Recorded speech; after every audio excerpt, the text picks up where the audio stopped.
Om Shanti. Good morning.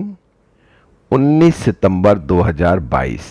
मीठे मीठे बाबा की मीठी मीठी मुरली का मीठा मीठा मनन हम सब फरिश्ते मिलकर बाप दादा के साथ करते हैं। बाप दादा संदली पर बैठे हैं और हम सब फरिश्ते बाप दादा के सामने बैठे हैं। बाप दादा दृष्टि दे रहे हैं और बाबा ने अपना वरदानी हाथ मेरे मस्तक पर रखा और मुझे स्मृति का तिलक लगाया। फिर बाबा ने अपना हाथ मेरे सिर पर रखा और फिर बाबा ने मुझे वरदान दिया, बच्चे सहज पुरुषार्थी भव। बच्चे सहज पुरुषार्थी भव। बाबा बोले, आज की मुरली से क्या शिक्षाएं ली? मीठे बाबा, आज आपने हमें बहुत प्यारी प्यारी शिक्षाएं दी। आज आपने आते ही मीठे बच्चे में कहा, मीठे बच्चे तुम फिर से राजयोग सीख रहे हो। तुम्हें भगवान फिर से पढ़ाते हैं। तुम रजाई के लिए यह पढ़ाई पढ़ रहे हो। अपनी एम ऑब्जेक्ट सदा याद रखो। बाबा जब ये फिर से वर्ड बोलता है ना, कितनी खुशी चढ़ती है कि कल्प पहले भी मैं बाबा से पढ़ा था, राजयोग सीखा था और इस रजाई पद पाने को लिए ये पढ़ाई पढ़ी थी और मेरी एम ऑब्जेक्ट थी कि मुझे लक्ष्मी नारायण बनना है। तो वो सारे कार्य किए थे, वो अब फिर से मैं दोबारा कर रहा हूं। फिर से कोई भी जो सीन आया फिर से वो आ रहा है। कोई भी कुछ भी हो रहा है, पहली बार नहीं हो रहा, ये कई चक्र में हो रहा है, कल्प में हर बार हो रहा है। तो कितने कल्प हमने बिता दिए। तो फिर एक ही बात याद रखनी है, नथिंग न्यू। कुछ भी नया नहीं है। जो मेरे साथ जैसा भी सीन चल रहा है सब पुराना हूँ बहु रिपीट हो रहा है। तो मैं आत्मा फिर से बाबा से राजयोग सीख रही हूं, बाबा की पढ़ाई पढ़ रही हूं, स्वयं भगवान पढ़ा रहे हैं और इस पढ़ाई को पढ़ने से मैं राजाई पद पाऊंगी और वो सतयुग में मैं लक्ष्मी नारायण बनूंगी। तो अब मैं देखूं कि मैं वो पुरुषार्थ कर रही हूं, क्योंकि बाबा ने आज वरदान दिया, बच्चे सहज पुरुषार्थी भव। पुरुषार्थ भी करना है सहज। तो मैं आत्मा फिर से, बस ये एक वर्ड याद रखना, फिर से मैं आत्मा फिर से राजयोग सीख रही हूं, फिर से पढ़ाई पढ़ रही हूं। स्वयं भगवान मुझे फिर से पढ़ाने आया है और मेरी एम ऑब्जेक्ट है कि लक्ष्मी नारायण बनना है। फिर बाबा आज आपने प्रश्न में पूछा कि अभी तुम बच्चे कौन सी तैयारी बहुत खुशी से कर रहे हो? बाबा, तैयारी हम नहीं, आप करा रहे हो। जो आप कह रहे हो वो खुशी खुशी कर रहे हैं, क्योंकि बाबा ने कहा है कि मैं तुम्हें साथ ले जाऊंगा। तो कितनी खुशी होती है कि भगवान मुझे अपने साथ ले जाएगा। तो बस फिर क्या करना है, ये पुराना शरीर छोड़ने की तैयारी कर रहे हैं हम।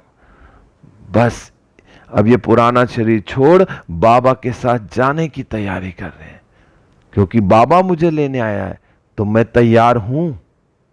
जो बाबा मुझे मक्खन में से बाल निकाल के ले जाए, ऐसा ना हो कि यहां पे फिर कुछ हिसाब किताब चुकतू करने पड़े। सब हिसाब किताब चुकतू हो चुके हैं, बस अब बाबा मुझे ले जा रहा है। कैसे? मक्खन में से बाल निकाल के। तो बहुत खुशी होनी चाहिए मुझे। मैं तैयार हूं। मेरी तैयारी पूरी है या अभी तैयारी में कमी है?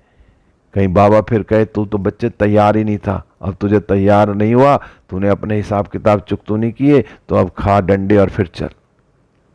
तो ऐसा कुछ नहीं करना। बड़े खुशी खुशी से बाबा के साथ जाना है।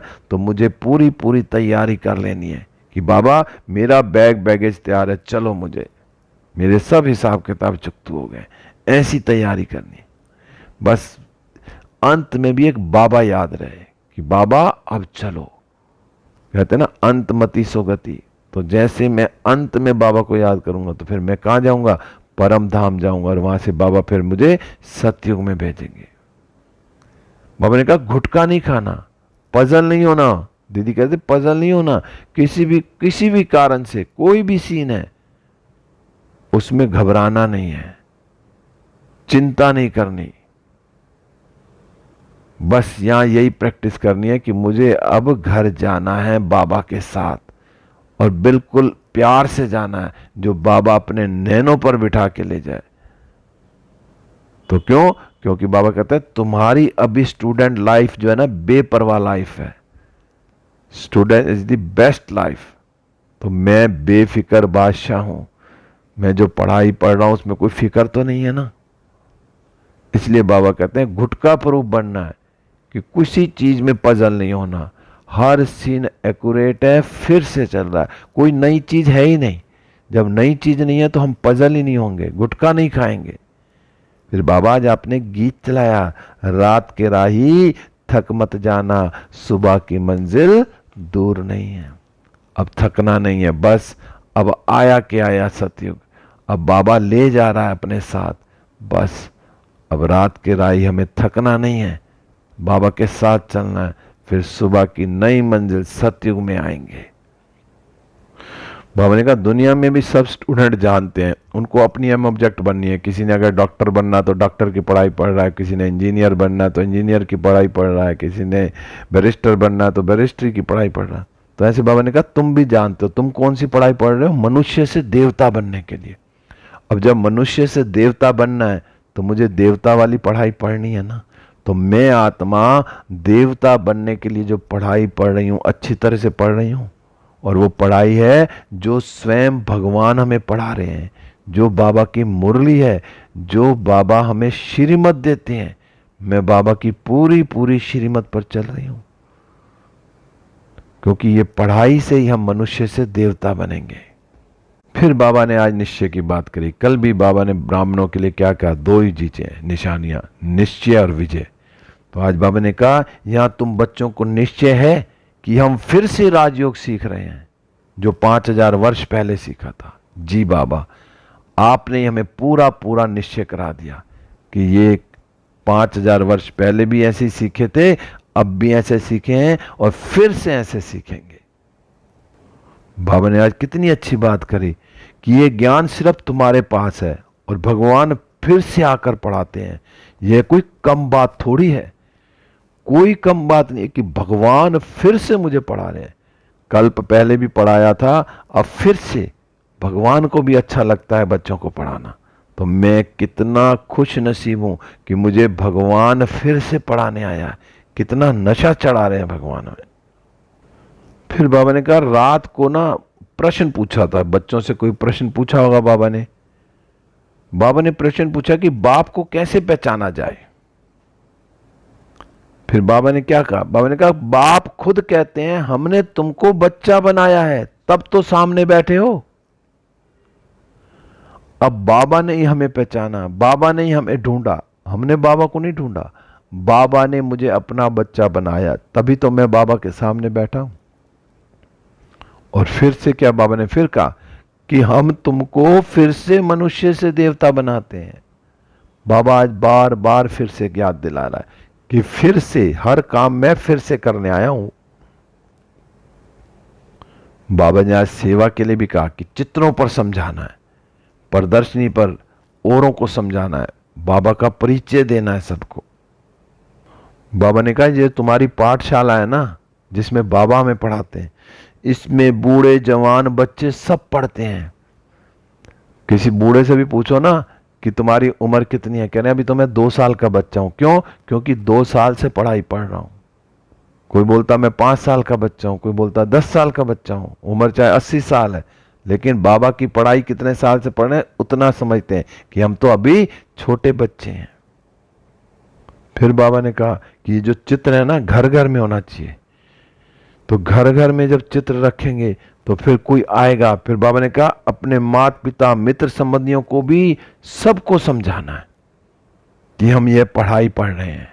कौन सी? मनुष्य से देवता बनने के लिए ये पढ़ाई पढ़ रहे हैं, आकर तुम भी पढ़ो।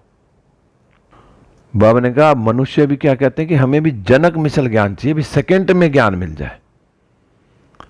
अब जनक को तो मिला, सेकंड में मुक्ति, जीवन मुक्ति का मिल गया, तो ऐसे बाबा भी हमें सेकंड में देते हैं। सिर्फ क्या करना है कि बस निश्चय हुआ और ये ज्ञान मिला। बाबा ने कहा हम भी, बच्चे क्या कहते हैं कि हम भी गृहस्थ व्यवहार में रहकर ना ये पा सकें, और बाबा भी यही कहता है कि तुम्हें कोई घर बार छोड़ने की जरूरत नहीं है, तुम गृहस्थ व्यवहार में रहकर ही इस बाबा के ज्ञान को पा सकते हो। देवताओं की महिमा कितनी ऊंची बताई, सर्वगुण संपन्न, 16 कला संपूर्ण, संपूर्ण निर्विकारी। तो बाबा ने कहा ऐसा बनना है ना। फिर आज बाबा ने कहा तुम हो रूहानी पंडे, तो रूहानी पंडे क्या करेंगे? बाबा ने कहा हे रूहानी बच्चे अथवा रूहानी पंडे, थक मत जाना। अब थकना नहीं है कि आज तो मैं थक गया, नहीं, थकना नहीं है। बाबा ने कहा थकना नहीं है, जब तक जीना है ज्ञान अमृत पीना और पिलाना है। अब बस बाबा क्या कहते हैं, बाप कहते हैं ना गीता जरूर भगवान ही सुनाएंगे ना। अब भगवान आकर हमें सच्ची गीता सुना रहे हैं। ये जो मुरली है ना, ये सच्ची सच्ची गीता है। इसमें एक एक महावाक्य बाबा का, भगवान का, जो बाबा ने बोला है, एक एक महावाक्य है, बहुत बहुत कीमती है। तो मैं आत्मा एक एक महावाक्य को अपने बुद्धि में धारण कर लूं। फिर बाबा ने कहा कि तुम जानते हो, और क्या जानते हैं? बाबा ने कहा तुम जानते हो हम स्वर्ग के सुख पाने के लिए राजयोग सीख रहे हैं, क्योंकि भगवान है ही निराकार। बाबा ने कहा शिव जयंती मनाते हैं तो जरूर जन्म लेकर कुछ किया होगा ना, वर्षा दिया होगा ना। तो बाबा अपने लिए नहीं, हम बच्चों के लिए आते हैं, और हम बच्चों को फिर से क्या राजयोग सिखाते हैं, स्वर्ग के लिए, स्वर्ग के सुख पाने के लिए। तो मैं आत्मा राजयोग सीखकर स्वर्ग के सुख पा रही हूं। आज ब्रह्मा बाबा ने कहा कि मैं थोड़ी भगवान हूं, बनाने वाला तो दूसरा होगा ना। मैं कहां से सीखा? ब्रह्मा बाबा भी कह रहे हैं मैं कहां से सीखा, मुझे भी तो भगवान ने ही सिखाया ना। बाबा ने कहा अगर हमारा कोई गुरु जो है मनुष्य होता है, मनुष्य गुरु होता, तो गुरुओं से तो लाखों करोड़ों सीखने वाले चाहिए थे। तो बाबा ने कहा बस सिर्फ यही सीखा एक ब्रह्मा बाबा, क्योंकि ब्रह्मा बाबा के तन में आकर स्वयं शिव बाबा ने यह ज्ञान सुनाया, राजयोग सिखाया। तो नहीं तो बहुत सारे चेले हो जाते। अगर कोई गुरु ने सिखाया होता तो एक ब्रह्मा बाबा ही थोड़ी चेला होता, तो फिर तो बहुत सारे बाबा ने कहा चेले बन जाते। लेकिन नहीं, शिव बाबा स्वयं परम पिता परमात्मा ने ब्रह्मा का तन चुना, उसमें आकर हम बच्चों को राजयोग सिखाया। बाबा ने कहा ये कईयों की, कोई की बुद्धि में नहीं है। अब क्या नहीं है कोईयों की बुद्धि में? कि भगवान पढ़ाते हैं, हम विश्व के मालिक बनते हैं, तो कितना ना हर्षित होना चाहिए। अब मैं कितना हर्षित रहता हूं कि मैं अच्छी तरह से खुशी से कहता हूं कि मुझे भगवान पढ़ा रहे हैं, राजयोग सिखा रहे हैं, मैं भगवान का बच्चा, भगवान का स्टूडेंट हूं। क्योंकि student life is the best life. बाबा ने फिर कहा कि गुटखा नहीं खाना, पति से पावन बन रहे हैं, बहुत खुशी में रहना है। अब मैं आत्मा सारा दिन खुशी में रहती हूं। अब मैं अपने आप को बार बार चेक करूं कि सारा दिन मैं आत्मा खुशी में रहती हूं। बाबा ने कहा अच्छा, यहां से सूक्ष्म वतन में जाते हैं ना, यह भी अच्छा है कि फरिश्ता तो बनना है ना। आज एक कमेंट्री सुन रहे थे, उसमें यही कह रहे थे कि फरिश्ता, बस ये शरीर ना जैसे केले के ऊपर से छिलका उतारते हैं ना, ऐसे केले के ऊपर से छिलका उतारा और केला खा लिया, तो ऐसे ही मेरे शरीर जो है ये, इस शरीर से ये चमड़ी रूपी छिलका उतर रहा है और मैं फरिश्ता बनता जा रहा हूं। बस ये बैठ के अनुभव करना कि मेरा ये शरीर है सूक्ष्म शरीर, कैसे ये ऊपर वाली चमड़ी उतरती जा रही है केले की छिलके की तरह, और अंदर मैं फरिश्ता निकल के आया हूं। फिर आज बाबा ने खान पान के लिए कहा कि बाबा ने कहा जिस भंडारे से खाया ना वह भंडारा भरपूर, काल कंटक दूर। तो बाबा ने कहा यहां तो अकाले मृत्यु होती रहती है, सतयुग में कोई अकाले मृत्यु नहीं होती। तो भोजन भी योग में रहकर भोजन बनाना है और फिर योग में रहकर भोजन खाना है। जितना भोजन पवित्र खाएंगे हमारी बुद्धि उतनी पवित्र होती जाएगी। तो खान पान का भी बहुत ध्यान रखना है। फिर बाबा ने कहा अतीन्द्रिय सुख पूछना है ना तो गोप गोपियों से पूछो। आज बाबा ने फिर सेवा के लिए जो बोला कि झाड़ में भी समझानी बहुत अच्छी है, त्रिमूर्ति और गोले में भी जरूरी है, तो सारे चित्रों पर समझाना। तो बाबा ने कहा कि सदा तंदुरुस्त रहने के लिए याद में रहकर भोजन खाना है। अगर सदा तंदुरुस्त रहना है तो बाबा की याद में रहकर भोजन बनाना है और याद में रहकर ही खाना। भाई भोजन करते हुए क्या स्मृति में रहे? भाई यही स्मृति रहे हम बाबा के साथ खा रहे हैं तो भोजन में ताकत भर जाएगी। मैं किसके साथ बैठ के खा रहा हूं? किसी देहधारी के साथ नहीं, मैं स्वयं भगवान के साथ बैठ के खा रहा हूं। तो बाबा की याद में भोजन बनाना है, बाबा की याद में बाबा के साथ बैठकर कि मैं भगवान के साथ बैठकर भोजन खा रहा हूं तो ताकत आती जाएगी। और बाबा ने कहा कि स्वदर्शन चक्र भी फिराते रहना है। कल की मुरली में भी कहा ना स्वदर्शन चक्र फिराते रहना। फिर आज बाबा ने वरदान दिया कि सहज पुरुषार्थी भव। बाबा ने कहा ब्राह्मण जन्म की विशेषता को नेचर बनाने वाले सहज पुरुषार्थी भव। आज बाबा ने उदाहरण दिया कि जैसे किसी का जन्म जो है ना राज परिवार में होता है ना, राजा महाराजा होते हैं, तो उनकी स्मृति में रहता है कि मैं हूं तो राजकुमार। लेकिन चाहे वो कर्म कैसे भी कर रहे हैं, उनकी मान लो एक हॉबी है कि मैंने खाना बनाना है, तो वो खाना बना रहा है, लेकिन वो अपने आप को भूलता नहीं हो कि मैं राजकुमार हूं। रहता उसी स्थिति में कि मैं राजकुमार हूं। उसको पढ़ने का शौक है, पढ़ रहा है, लेकिन मैं कौन हूं? राजकुमार हूं। चाहे बाबा ने कहा कैसे भी साधारण कर्म करते हुए ना, लेकिन उसको अपना स्मृति याद रहती है, मैं हूं कौन? राजकुमार हूं, साधारण जन्म लेने के बाद। तो बाबा ने कहा चाहे कर्म रुचि के कारण साधारण भी हो, लेकिन अपने जन्म की विशेषता को नहीं भूलते वो। तो ऐसे ही मैं ब्राह्मण तो नहीं भूलता कि ऐसे ब्राह्मण जन्म ही विशेष जन्म है कि मैं कौन हूं? भगवान का बच्चा हूं, मुझे भगवान ने अडॉप्ट किया है। तो कितना नशा रहना चाहिए कि मैं ब्राह्मण हूं। क्यों? जो ब्राह्मण जन्म है श्रेष्ठ जन्म है, धर्म भी श्रेष्ठ और कर्म भी श्रेष्ठ है, कि ब्राह्मणों का धर्म भी श्रेष्ठ है और कर्म भी श्रेष्ठ है। तो बाबा ने कहा जब इसी श्रेष्ठता अर्थात विशेषता की जीवन स्मृति में नेचुरल रहे तो सहज पुरुषार्थ है। जब नेचर बन जाएगी ना कि मैं हूं ही ब्राह्मण और भगवान का बच्चा हूं, तो मेरा पुरुषार्थ भी सहज हो जाएगा। तो बाबा ने कहा विशेष जीवन वाली आत्माएं कभी साधारण कर्म नहीं कर सकती। तो मैं कौन हूं? विशेष जीवन वाली आत्मा। मुझे स्वयं भगवान ने चुना है, मैं ब्राह्मण हूं। इस नशे में रहना तो मेरा पुरुषार्थ सहज हो जाएगा। फिर बाबा ने आज स्लोगन में कहा डबल राइट रहना है तो विघ्न विनाशक बनो। अगर सदा हल्के रहना है तो विघ्न विनाशक। और विघ्न विनाशक कब बनेंगे? जब मैं आत्मा सारा दिन बाबा की गोद में बैठी हूं। बस मैं बाबा की गोद में बैठी हुई हूं और बाबा मेरे ऊपर हाथ रखे हुए हैं और मैं पूरा दिन हर कर्म करते हुए कि मैं कौन हूं? विघ्न विनाशक, हल्का। बस फरिश्ता बन के मैं बाबा की गोद में बैठूं, सूक्ष्म वतन में, कभी परम धाम में ज्योति बिंदु। जितना लाइट में रहूंगी उतना मैं विघ्न विनाशक बनती जाऊंगी। ओम शांति। अब हम सब फरिश्ते उड़ चले विश्व ग्लोब पर।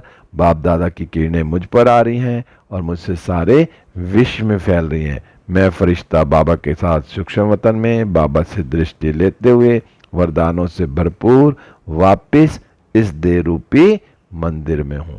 बाबा की किरणें लगातार मुझ पर आ रही हैं और मुझसे चारों ओर फैल रही हैं। ओम शांति। शुक्रिया बाबा, शुक्रिया सभी आत्माओं का। ओम शांति।